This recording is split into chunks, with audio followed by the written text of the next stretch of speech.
ragana horaan ugu sheegay macnaha anagu intaan la egnahay kuwa la eg baa iska jira kuwaasaan la orordi karnaa nimanka waaweyn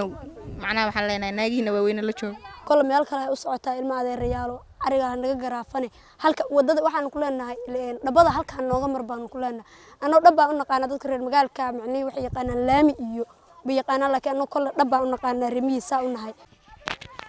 ما شاء الله maanta waxaan sala joognaa galabta najmo iyo bulo oo ah gabdho dhalinyaro ah kaalin weyn ka qaatay sida anaga ay noo maaweelin lahaayeen gabdho yar oo faniya ma sha Allah xaraawo badan shactiro badan midteeda waxa taagan najmo cudoon bulo cabdulaahi waxaan leeyahay waxaan ku hormariyaa najmo ku faraxsanahay maanta inaan kula kulmo aad iyo aad aragtida ugu hubad ay tahay wallahi adaa u sababa maanta farxadda halkan ka dhacday aad baan kaaga mahad celinayaa abaayay dhammaan waxaan salaamayaa dhammaan inta meeshan ka soo qayb gashay dadka soo abaabulina waa salaamayaa aad iyo aad baan ugu faraxsanahay isdhexgalka dhalinyarada labada dhinac haddana waxaan ku sugannahay beerta ay sheeg almacruuf ha ما شاء الله نجمي والله ممكن رواية هذه شعتها تابتو أنا داوضو وأسكت قصلا محاكل هذا رجل فوق صدر سنة يوانا أقبلن أو قات كيسي أو قرنت أو بحب أنا جرين كرين لا إله إلا أرتا ويلش أنا واتش على هل كانك سلام يا لما أنت ويل صومالية جرت أدب واتش على هاي ويلش أنا ودريم كرا ويلش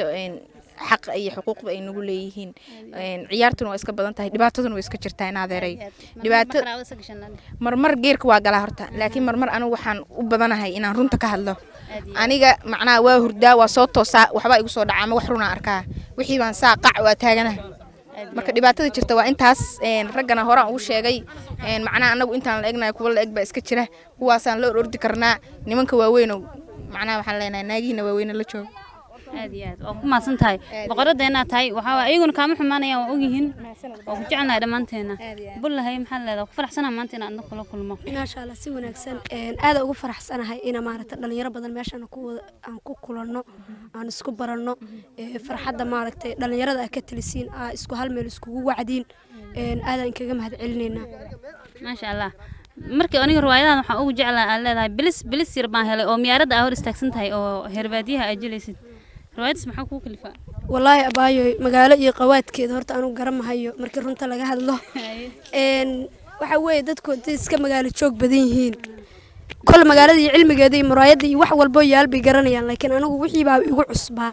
wuxuu markii kugu cusub yihiin hadee kolo waxba un baa ku tilmaamaysaa marka gabar kale ila noqoto ha anigii baa gabar kale isla noqday marka muraayadan halkaas aan kaga baxay